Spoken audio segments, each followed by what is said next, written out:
Hi, Andrea. I'm Lindsay. Hi. Nice to meet you. How are you doing today? I'm good. How are you? Good. Is this space okay for you? Comfortable distance? Yeah. Thank you for the tea. You're welcome. Yeah. Before we get started, I'm just going to do some general intake stuff. Okay. Can you give me your full name? It's Andrea Catherine, K-T-H-R-Y-N.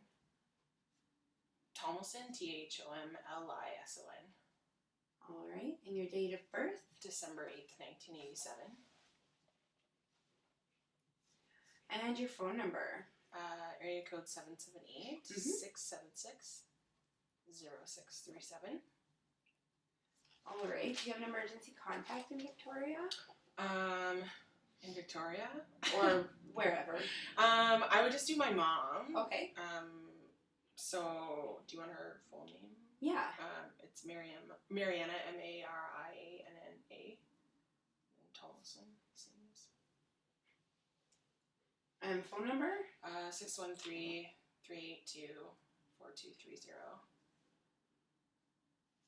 Awesome. Are you on any medication? Nope. And do you have a family doctor? No, I don't. All right.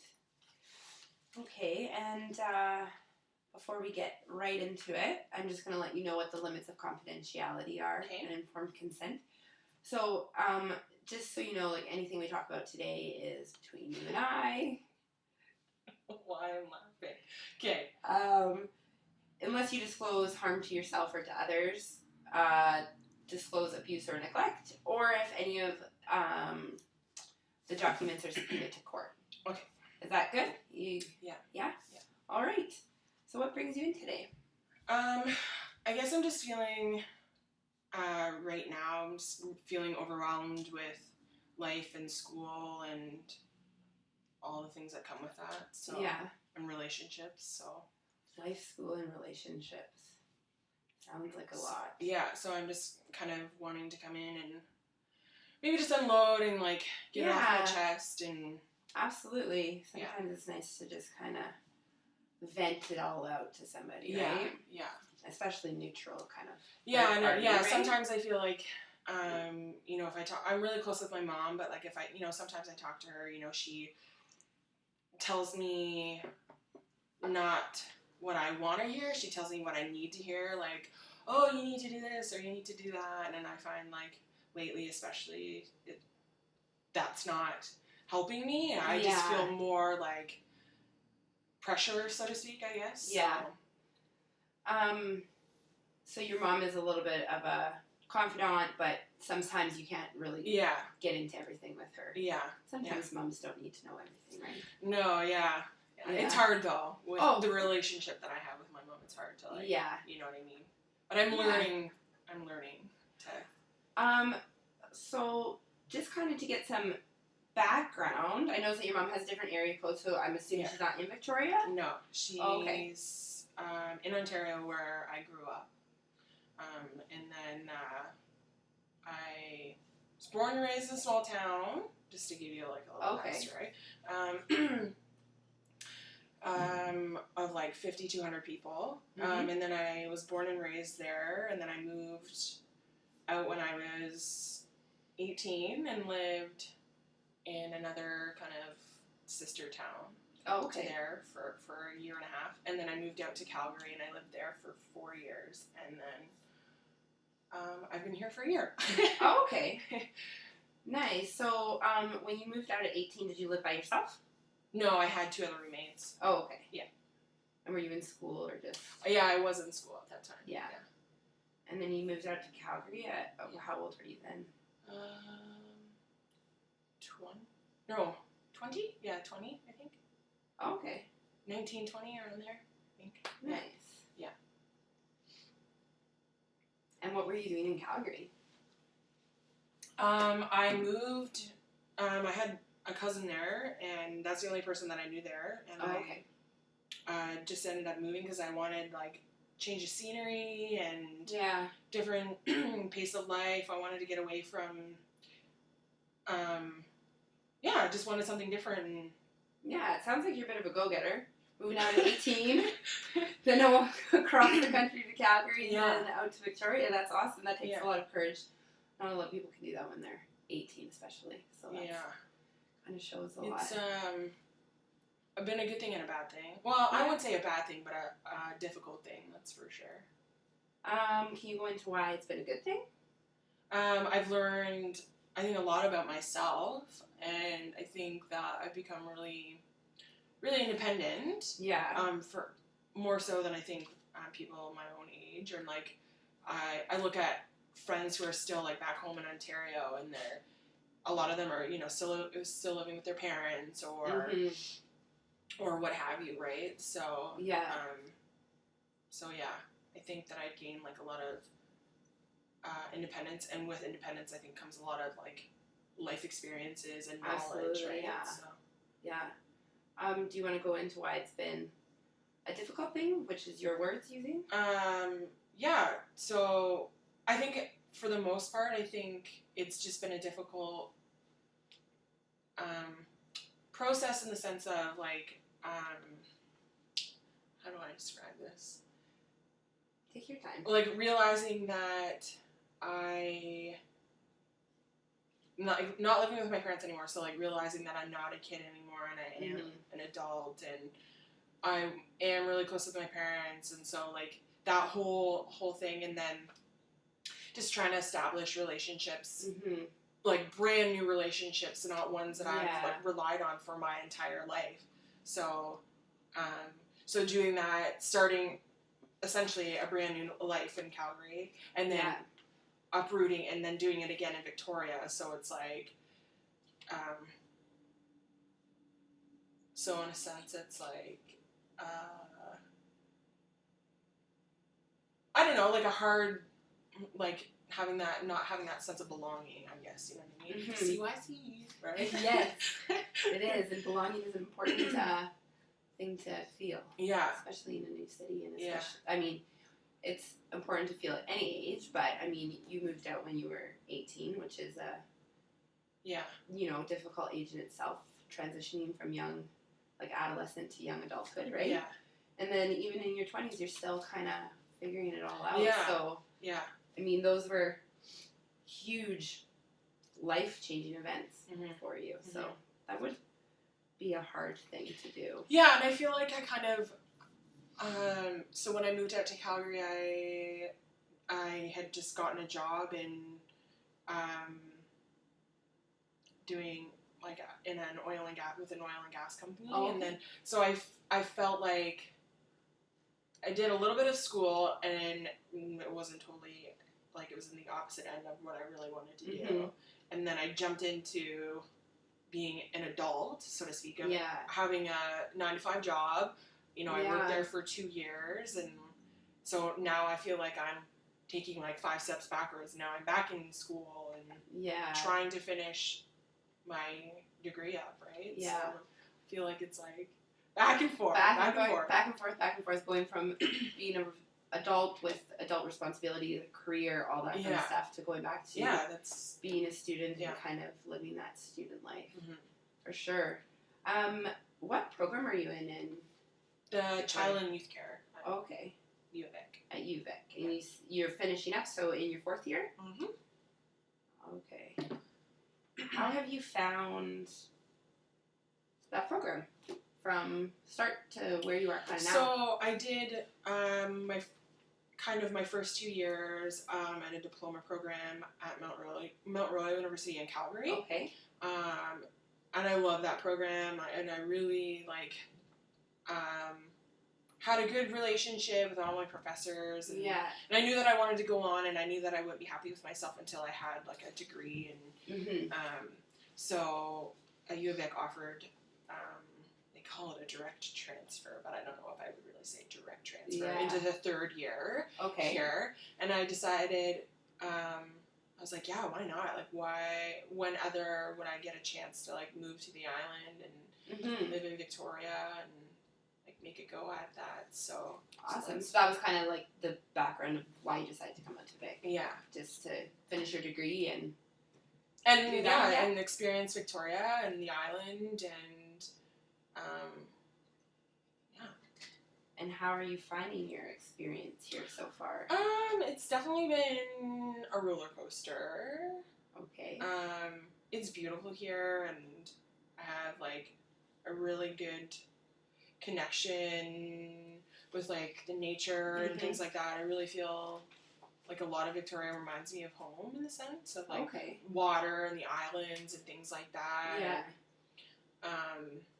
But yeah, and then going back to that whole piece of like uprooting my life and then, you know, trying to establish those relationships. It's like trying to find real, genuine friends. It's been a difficult process, I guess. I just kind of want to go back a little bit when you saying it's been a roller coaster. Is it because you're having a hard time finding these genuine friends, or I mean, does it have to do more with relationships, or is it school, or what kind of is that roller coaster for you?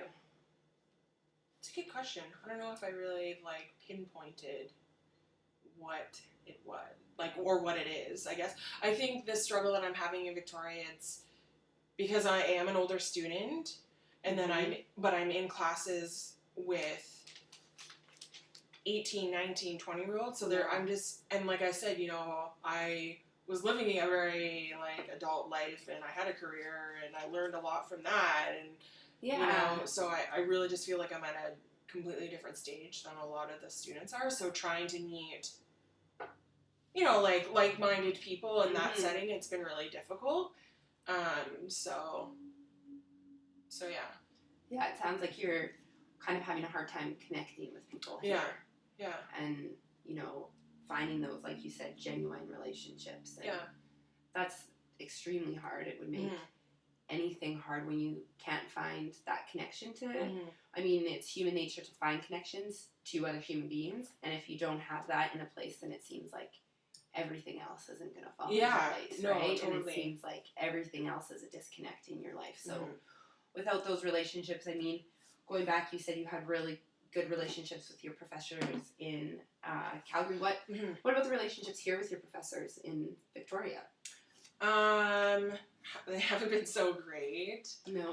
I felt like like I said, I've been here for a year now, so last year was my first year being in school at UVic, and I really felt like the majority of my classes there was like a real disconnect, because I just felt like I was repeating all of what I had just done in the previous 2 years. Oh, okay. Because when you think about it, the program that I did in Calgary, I saw it from the beginning, middle to end, where I'm coming into this program in the third year, so there's still it's hard to explain, but there's things that, you know, that students are still learning and professors are still trying to teach, but I've already, you know, gone through it, right? Yeah, so you kind of, it sounds like your program in Calgary was like a condensed version of a it right? was, yeah. So you feel like maybe you've already experienced the third and fourth year aspects of the undergraduate program. I'm feeling, like last year it was kind of like, I'm really repetitive, but this year I feel like I'm finally like expanding and on my classes, and like, all of my professors, come to think of it, this semester, I really enjoy, and that's good. That's positive. Yeah, so I'm happy about that. So do you feel like you're kind of making a few more connections within the school, within your professors this year? Yeah, no, absolutely. And I think, one in particular, I went and like had a meeting with her just to like pop in and say hello and introduce myself, and because I've heard such like great things about her, so you know, I kind of wanted to just like put a face to my name for her, kind of thing. So, and that was a positive experience. Meeting with her. Yeah, that's good. Yeah. So yeah, I think this year has started off like drastically different than last year, come to think of it. Yeah. So, yeah.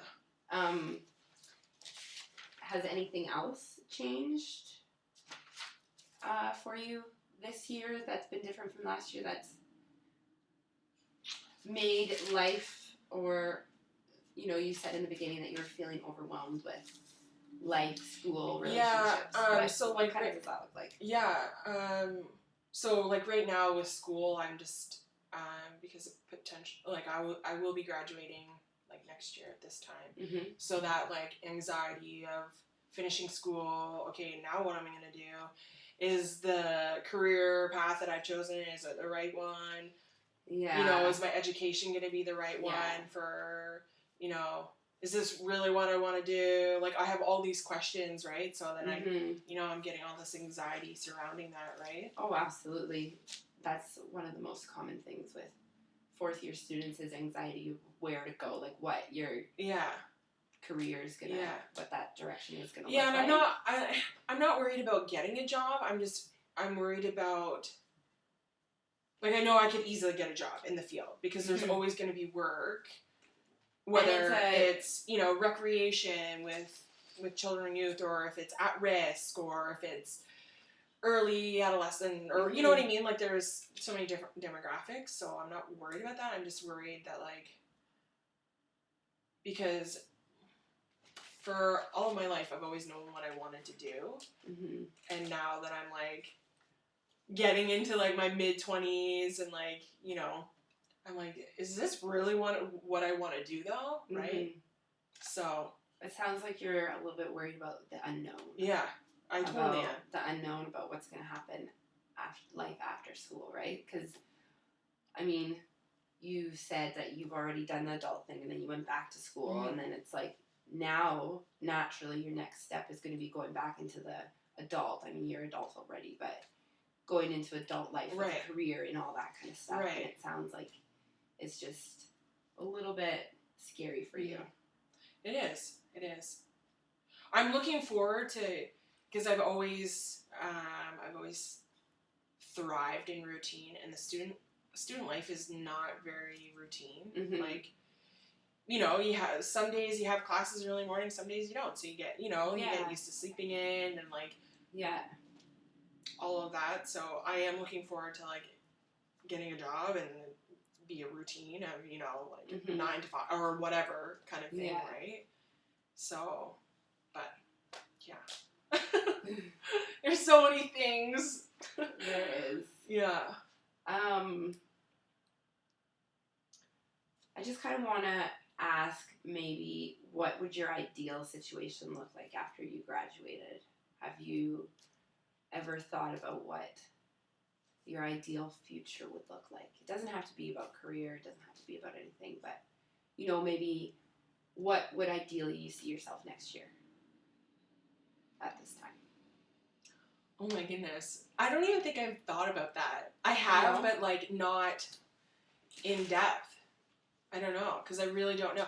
Originally, when I moved here, and even up until 4, 5, 6 months ago, I was like, no, when I'm done school year in April, or so to speak, or whatever, I'm gone. I'm going to, like, move back to Calgary, or, you know, maybe I'll move to Vancouver, or maybe I'll even move home. Yeah. Like, I don't know, didn't really like it here, but now I'm, like, finding a groove, and I'm making more contacts, and, you know, I had a job here over the summer, and I had, you know, that's continued, and I'm making more contacts that way, and I could see getting a job through where I work with now, so.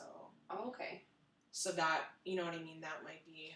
So you see maybe Victoria's still in your future for. I don't think for the rest of my life. I don't think I'm going to be here for the rest of my life. Maybe for a year or two after, Yeah. Just to, like, you know, settle on things and work towards my student debt. Oh, good old student debt. Yeah, because, I mean, moving, that's a huge cost in itself, right? So, oh, absolutely. So, yeah.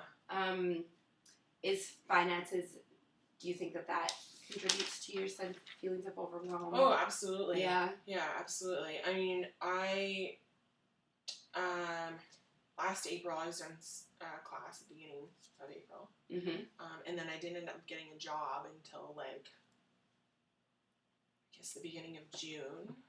So I had all of April and May where I was just, like, you know, I was putting myself out there. I was putting resumes. I was calling. You know, I was going on interviews, but, like, so those 2 months were extremely stressful because I didn't have any money coming in, and I had no, you know, I had used up all my student loan, and then I finally had gotten a job, but even my job wasn't that it was great in the sense of like experience with like in our field, but money not so much. So it was like literally paycheck to paycheck, right? Yeah.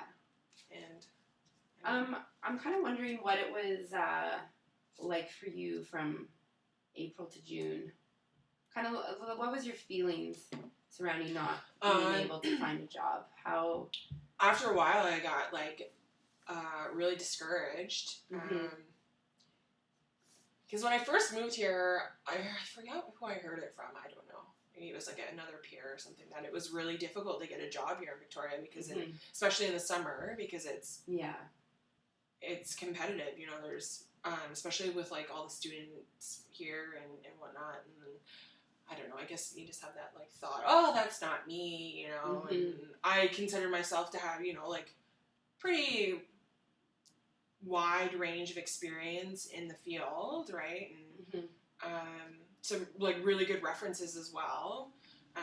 But yeah, I just like really struggled in those 2 months to get a job, and yeah, like I said, I was like, you know, I got really down on myself, like, and then I started thinking, you know, what am I not doing right? Like, what am I doing? Of course, yeah. In interviews, or what's on my resume, or you know what. So after a while, that had really gotten to me, right? Oh, absolutely. I mean, the whole money piece too. Yeah, it's natural for you to, if something's not going how you want to or how you planned, it's natural for you to look internally and say something's wrong with me. Yeah. Instead of externally, right? Like there's all those other factors that it's competitive. And there's this and there's this and this, but it's natural for us to look and say something's wrong with me. Yeah. Rather than, you know. Yeah. But it sounds like you have a lot of resiliency, and I mean, you kept stuck to it, and you ended up finding a job. So that takes a lot of courage to be able to still keep going and plowing through it. So. And I think it's like that was kind of a sign too, because the job that I had gotten has now like blossomed into a part-time job in the field, and I'm going to be doing my practicum there now, and it's like, it's a real community-based so it's like, yeah, I had to wait for it, but I think it's turned out to be like a really good thing for me, so yeah, it's turned out to be good. Right? Yeah, and opened a lot of doors, it sounds like, That's great. What is the program that you're working with? So the one that I'm working with is Youth Drop-In. Okay. And it's mostly on Friday and Saturday nights. Oh, okay. Right now I'm not doing as much as I would like, because I'm just trying to balance the whole, like, student life. Oh, yeah, absolutely. But in the summertime I did their summer camp program. And where the community center is based, it's based right kind of in the heart of the lower income families of Victoria. Oh, okay. And that was our draw for the kids in the summer. It was for lower income, a lot of families that were on assistance, and the camp was like $70 a week, and a lot of those camperships were like subsidized by other people. So that's amazing. So like it was, you know, and with that demographic too, there's a whole other set of issues, concerns that you work through with kids, right? So I think it was, and that's, like I said, and that's just like grown and transferred over to the like youth drop-in. Youth drop-in, yeah. So. I'm kind of curious as to what drew you to this job. Like, what do you like about working there? And well, I've always had this sense of like helping people, right? And I can tell that about you. You seem like a very compassionate person. Well, thank you. And not just like kids and youth. I've like, I either said to myself like, I'll either work with younger age group, or I'll work with like seniors, because I just like have this feeling of wanting to help, and I don't really know where it comes from. I don't know. I think I just get it from like my parents and my grandparents, and they just like, they're the type of people that they'll give you like the shirt off their back kind of thing. Like that's just who they are, and that's I think that they've instilled that in me, and so I'm like, God, I want to make a career out of this kind of thing, right? So it's part of your value and belief system. It sounds like that's great.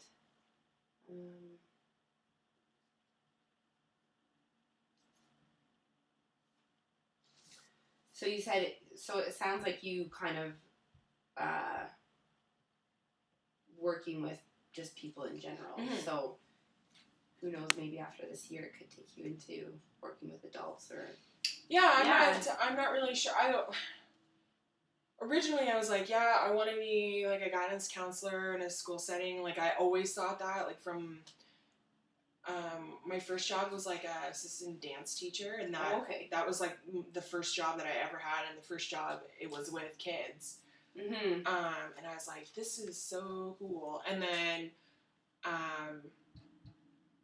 then just my horrible, terrible experiences with my own guidance counselors, like being in high school. And, that really kind of like sparked the flame, or whatever you want to call it, and that really made me want to like go into a school setting and be a guidance counselor. So kind of that passion for change, maybe.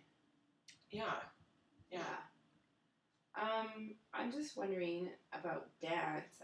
Is dance something that you've been a part of, or did you just kind of stumble into a teaching job? Like, no. So I started dance when I was 2. Oh wow. Yeah, and then I danced my entire life until I was 18. Oh, okay. And then when I guess it was when I was 17. And then that's when I went into school, and I was playing volleyball. They like for a university, and so I had to give up dance. Because I was playing or practicing volleyball every day, and the schedule was just too chaotic, right? And then just after that, I let it go, and that's a whole other piece too that like I've been thinking about lately, is that for so many years, dance was like such a huge part of my life, and like a sense of like the community and like the whole belonging piece and all the rest of the stuff. And my parents dedicated a lot of their life to dance for me, so they could like see my dreams, so to speak, in dance. And now it was like nothing, right? Like it's not even in my life anymore, right? So I've been really actually thinking about like the last like month. I was like, I should get back into like a dance class and just do it. And that's like I need to go and do it. I should. Yes. Yeah. It's easier said than done sometimes. No, I know. But I mean, dancing, exercise, all that, it's so good.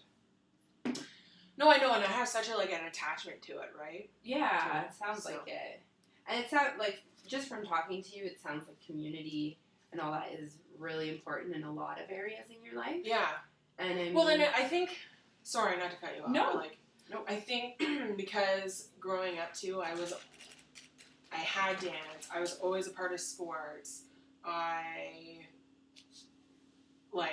had all of this sense of different avenues, and so I never had to actually go out and actively make friends, you know what I mean? Yeah. And it just happened, and now that I'm here, it's I have to put myself out there and try to make a friend, or you know what I mean? Or, it was the same thing in Calgary too, though. So yeah. What kind of feelings come up for you when you say that you have to put yourself out there? What does that kind of do for you internally? I don't know. It's going back to that whole unknown piece. I've never had to do that before, so it's unfamiliar, scary. And then and then I also take things kind of personally too, okay. And you were talking about internalizing those things, right? Yeah. So so then it goes back to what's wrong with me, or you know what I mean? Yeah. Right. Going back to those feelings of blaming yourself. Yeah. Yeah, absolutely. Just gonna check the time here. Yeah. What are we at? It looks like 30 minutes. Oh, jeez. All right then. We haven't even tapped into anything yet here, Lindsay. No, look at me. Just taking notes like crazy. You're doing really well, though. Thanks. I don't feel like I'm really getting anywhere. No, but think about it. 6 sessions, though. I mean... Oh, I know. We got fucking hours. This is the life and times of fucking Andrea here. Yeah. All right. Let's just regroup here. Mm-hmm. No, I think that's, like, what you have so far. I think it's good for a first. I think so, too. I could get 20 minutes out of that for sure. So that's really broad. Yeah. And I've, like, definitely grabbed stuff that I can, like, draw on. Oh, the whole community thing? Oh, I know. Shelly will just love that. Okay. Let's see. Going back into it now. Okay. So, Andrea, right now I just kind of want you to, like, check in with yourself and looking back on when you first came in here to now, how have your feelings shifted or how has anything shifted for you?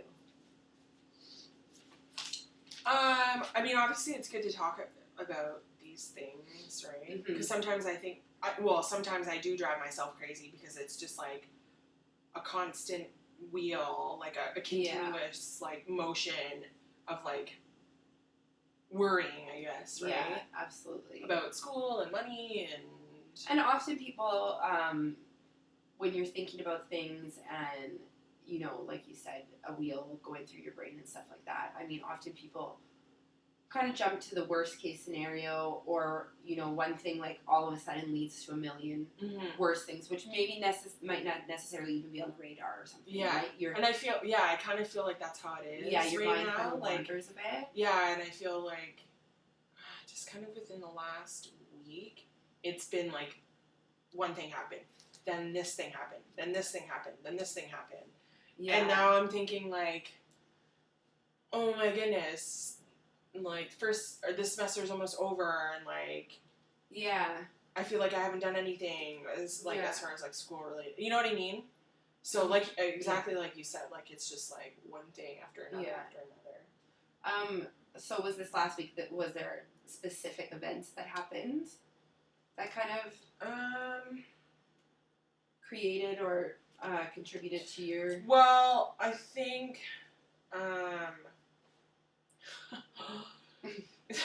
just me, I've never been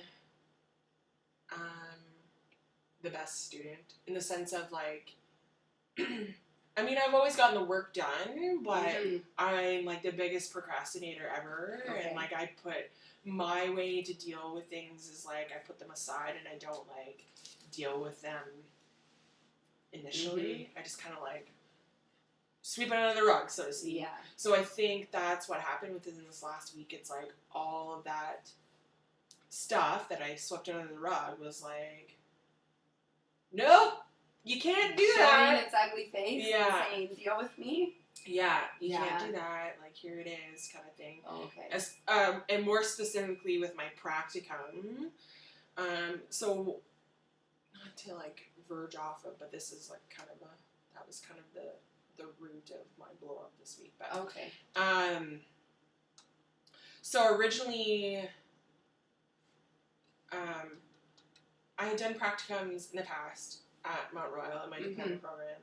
Is this your first one at Mount or UVic? Yeah. Yeah. So the ones that I did at Mount Royal was very like student oriented. Like the student had to go out, seek the practicum, contact that person, set up the interview. It was all student driven. So it was a little bit. It is completely different at UVic, where there's a practicum kind of supervisor, and you basically fill out a sheet of your interests, and then she kind of throws you in. Oh, okay. So you're finding it a lot different than what it is at Mount Royal. So yeah, she had put me in at a high school And like I said before, like my career ambitions is to be, you know, in a school setting, but as a guidance counselor. Yeah. And she had kind of put me not directly under the guidance counseling. So like you know, and I was really wondering, and again, going back to that whole like questioning myself piece about, you know, is this really what I'm going to be doing? Like, is this what I want to do? Is this going to get me to where I want to be? And then, it was just like, I really had dropped the ball on that, and like I said, I just kind of like put it aside, and I didn't, it was hard getting a hold of the actual contact woman at that practicum, because she's super busy as well, I get it, like, so our paths never crossed, we never did connect, and I approached my boss at my job, and I was like, because there are so many programs there at the community center, and it's ranging from infants to seniors. You know, I was like, is there a possibility that I can do my practicum here? Because not only too that I was thinking about that, I was thinking about hours too. Like, it's a lot easier for me to make up hours in a setting at like a community center where they're open. You know. Yeah, it's not limited to school hours, right? Exactly. Yeah. So I had went and done that all myself. Mm-hmm. And so then my practicum supervisor was very, very extremely upset with me about that. So then I had to have a meeting, and it was to the point where she was like, she was going to kick me out of the class. Oh, wow. So obviously I was like, oh my God, she's going to kick me out of the class. Panic mode, for sure. And so in that meeting with her, I got really emotional, but I also too, I felt like, not that I was being attacked, but I wasn't, I don't know what the right word is to describe. Maybe feeling like you weren't being heard, or... Yeah, absolutely. Like, I just feel like it was like I was 100% in the wrong, and that I had no merit, authority in doing that, and... Sorry, you felt like that's what she was saying to you? Okay. And she was very just like black and white about the situation. Yeah. And I apologized to her, and I was like, I'm sorry, like I didn't mean to like step on your toes or anything like that. I really feel like, you know, this might be a better kind of avenue for me, because it's, you know, broadening my horizons, getting out of a school, you know, and being more in a community-based program, right? Where there's more programs and, you know, facilitating, like the community center, you know, they have homeless people coming in all the time, like that demographic and, you know, things like that, right? So I was just really thinking about my career goals and more opening my horizons for jobs, and she really did not like that. So, like I said, I got really emotional and I was crying, and so all is fixed now though. So the outcome was okay from the meeting. Yes. Well, that's good to hear. That's positive. But that would be a huge trigger into sending you into a... Yeah, because then she was like, well, I'm thinking that you're not dedicated and that you should maybe take a break and do your practicum, 310 practicum in May. And then I was like, well, no, because now that's going to bump everything, and now I'm not going to be graduating until when I want to be graduating. So, you know. Yeah. That sounds like it was a little bit stressful for you, for sure. Yeah. But it also sounds like you're happy with your new placement at the community center. You think that that's going to be a good fit? Yeah, I do. Because, like, my boss, who's the executive director, he's very, like, open to me pitching new things to him. And then just recently, within the last, I guess, month, 2 months, there's been a woman that has been hired on as like the child and youth program coordinator. Oh, okay. So she's like kind of my second in command, and she's a graduate of the U of A program. Oh, good. And she's like well known with the professors that I have now, and so I think, you know, she's known to like the process and things like that, right? So yeah, which would be kind of a good mentor to have. Yeah. Yeah. That's great. All right, Andrea. What time are we at? Does it say 40 or 48? It's 40. 40. Jesus Christ. Oh. I thought it was like Oh. at least 15 more minutes. Like if you like explore like all of her stresses and stuff, and then just be like start bringing in like coping, like what do you do like when you need some Okay. time or like what? Good Just, idea. some action piece. Good idea. Well, Andrea, we've talked about a lot of things and a lot of, sounds like you kind of have, I mean, like you said, you came in here feeling overwhelmed and stressed and maybe a little bit anxious about things. You mentioned volleyball. Are you still active in volleyball? Yeah. I play on Tuesday nights in a women's league, which is new. When I first moved here, I went in because I did this when I was in Calgary too. When I first moved to Calgary, like I went in and just as like a individual, and then they throw you, put you on a team, and like I met people through that way. So then when I moved here, I did that again. Yeah. So I was playing co-ed last year, twice a week, and then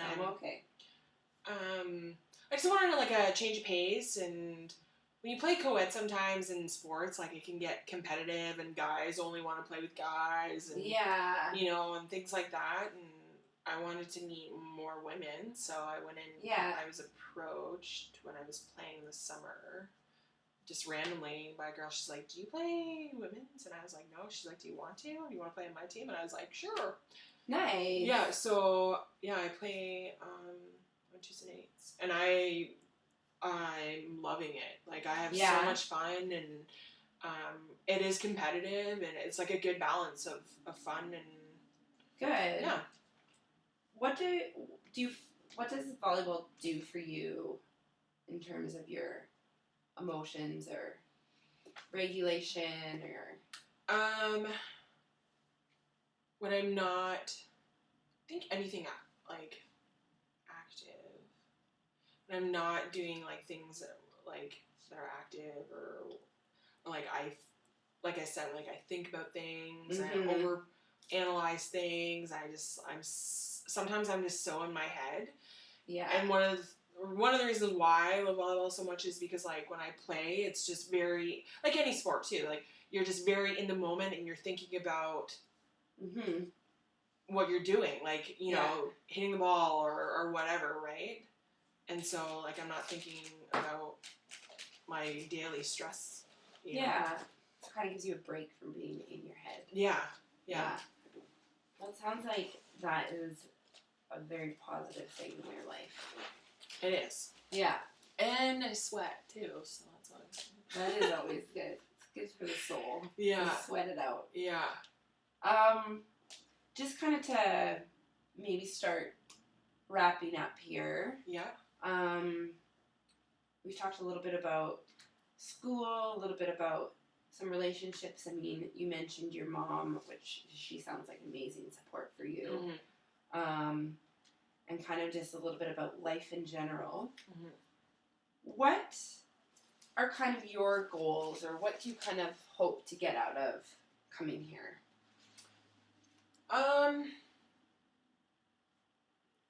Maybe to like make a plan about, because like I had mentioned before, like I thrive in routine, so making a plan where it's more, my life is more like a routine of a balance, a balance of school and extracurriculars, like we're talking about dance and stuff like that. So so making a and like actually trying to like implement that, because I always am like, I should go do that, but then so not just saying it but actually doing it, like you know, you have the desire for this plan and then putting it into action. All right. Is there anything else? Can you just go and click it? I don't think so, no. I mean, I think with that, there will be, like, in our sessions to come, I think there will be a lot more that will come out of it, so to speak. So. Yeah. Sorry. Yeah, that's No, I agree. I think that there will be. And I mean, you already have a base of a lot of coping skills that you don't even know that you have. I mean, your sports is a huge one. Yeah. That's a huge coping skill, and it's a huge way to self-regulate and to manage your emotions and kind of, like you said, give your brain a break, keep yourself in check, which is a good thing to do for you. I mean, you're in control of that, which is good. It gives you that kind of power and stuff. And I can see that not only do you have that strength, you have a lot of other strengths that, I mean, you have great passion for what you're doing. And your school, I can even see it. When you talk about your career and what you want and working, I know that it's there. And maybe it's just this getting over this step and this hump of school, which sounds like isn't very fun for you because it's not. Procrastinate and things like that. I mean, that's not uncommon, but you have this drive to continue. So I do see a lot of strengths and I do see a lot of resiliency, and we can obviously work around making a plan and kind of getting into some routines. I did notice that in the beginning you kind of mentioned talking about relationships. We didn't really get into very much about that. I mean, we touched on your mom being a support in your relationship with your mom, but is there anything you wanted to kind of talk about in terms of relationships? Is there a boyfriend or is there... Maybe not like a specific person. I mean, there's been within the last year, there's been guys that have come in and out of my life that,